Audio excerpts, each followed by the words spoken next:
All right, welcome to the Explainer. Today we're diving into something you might not think about until it happens to you, or someone you know.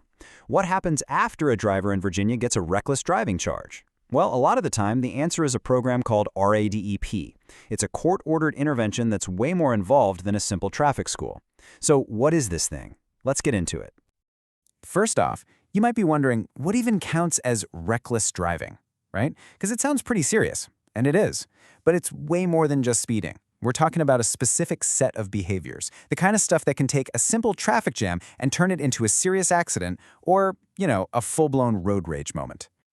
Okay, so here's how we're going to break this all down. We'll start with the charge itself, then we'll introduce this RADEP program, look at how it's actually structured, cover the very strict rules you have to follow, and finally get to the big question. What's the goal? Why does this program even exist? All right, first up, what kind of driving actually lands someone in this program? Let's define the problem here. Yeah, so we are not talking about going 5 over the speed limit. Think about things like tailgating someone aggressively, completely failing to yield when you're supposed to, weaving and out of lanes, or passing someone where you shouldn't. It's also disobeying signs and signals, blowing through a stop sign, or speeding in a way that's just dangerous for the conditions, like on a wet road. This is exactly the kind of stuff that leads to crashes and gets people really, really angry on the road. And that's precisely why the state has such a formal response to it.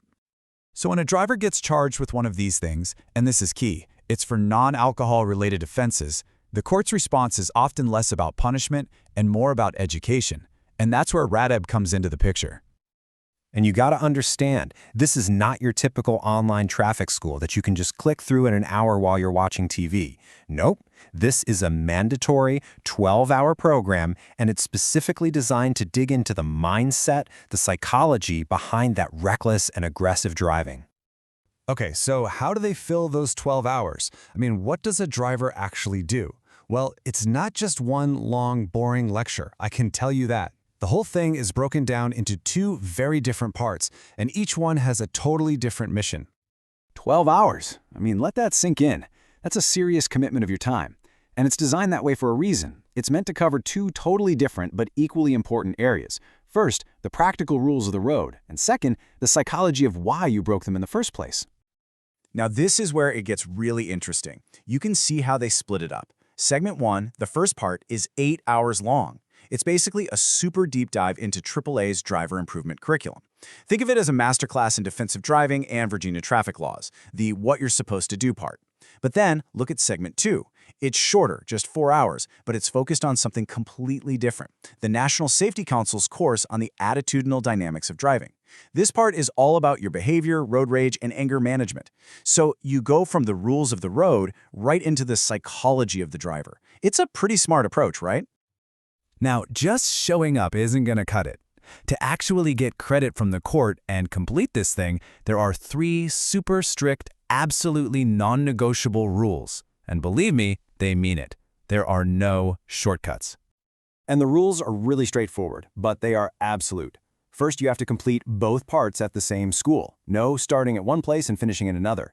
Second, you have to attend live sessions. That means in person or a live virtual class with an instructor. No self-paced, pre-recorded videos where you can just fast forward. And third, and this is crucial, you have to do them in order. That 8-hour driving laws part is a prerequisite. You absolutely have to finish that before you can even start the 4-hour behavioral part. It's all about ensuring everyone gets the full intended experience.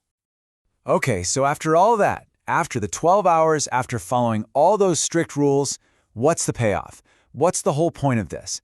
What's the big goal for the driver and for, the rest of us on the road? Well, for starters, it's not just about getting the court off your back. There's actually a real, tangible reward here. When you successfully complete the program, you get 5 safe driving points. That's plus 5, added back to your Virginia driving record.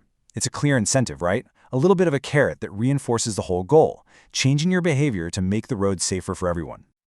But really, the deeper goal is to give these drivers a whole new toolkit.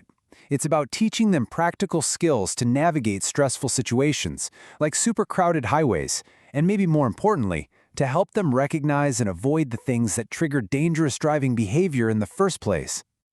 And that really brings us to the big, central question behind a program like this, doesn't it?